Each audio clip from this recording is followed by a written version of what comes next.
run into another stop, you can't go, I can't get to know your name, I've got to go someplace else.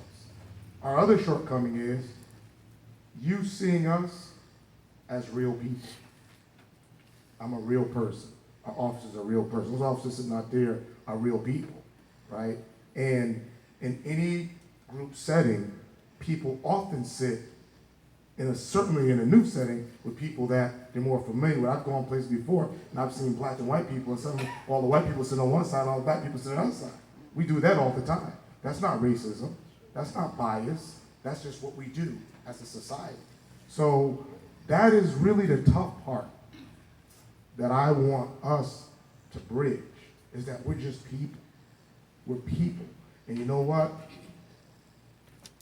Up until about 2 weeks ago, and I think I can speak on behalf of many law enforcement officers, we put this uniform on and said, I'm going to work, I'll be back, I'll see you later. What time are you gonna? I'll be off at 9.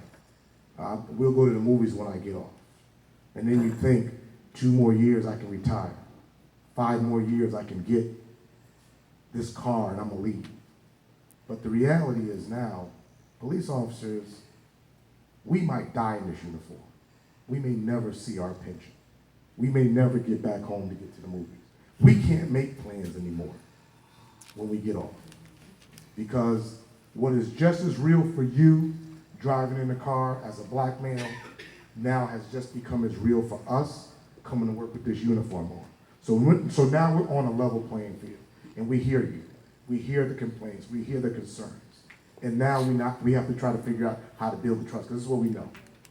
You can't live without me, and I can't live without you. We learned that in Baltimore. When Baltimore happened, and that's what we have to do. We have to figure out how we live together. I don't think this might work. No, I checked it off. He sure did. He did. So I think that's it's a conspiracy. It's just a technical problem. So I think the thing is, we have to now figure out what are those steps on how we first, before we can live together, we have to build trust.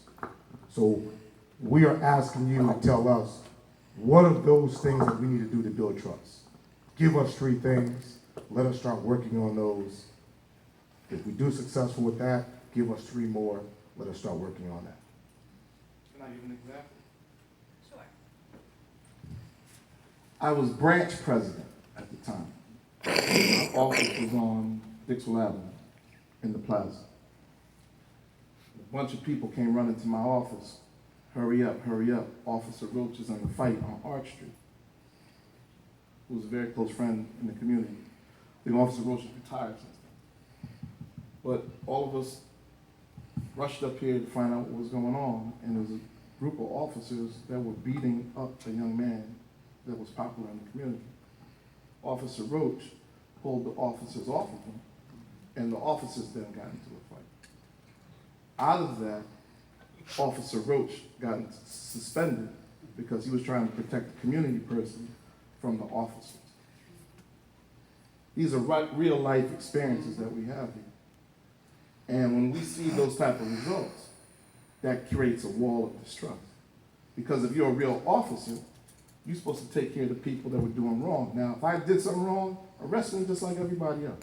Handcuff me and walk me in the car. Let the judge and jury handle it. Don't beat me. Don't break my skull. Don't break my kneecaps. And don't humiliate me in front of everyone like that.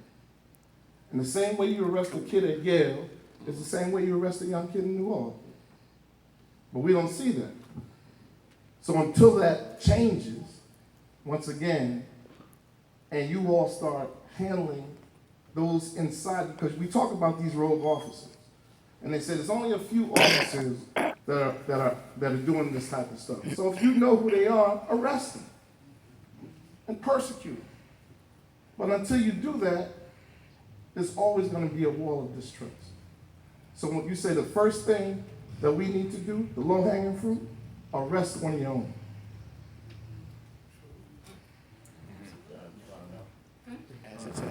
Mic down. 2 seconds. Okay.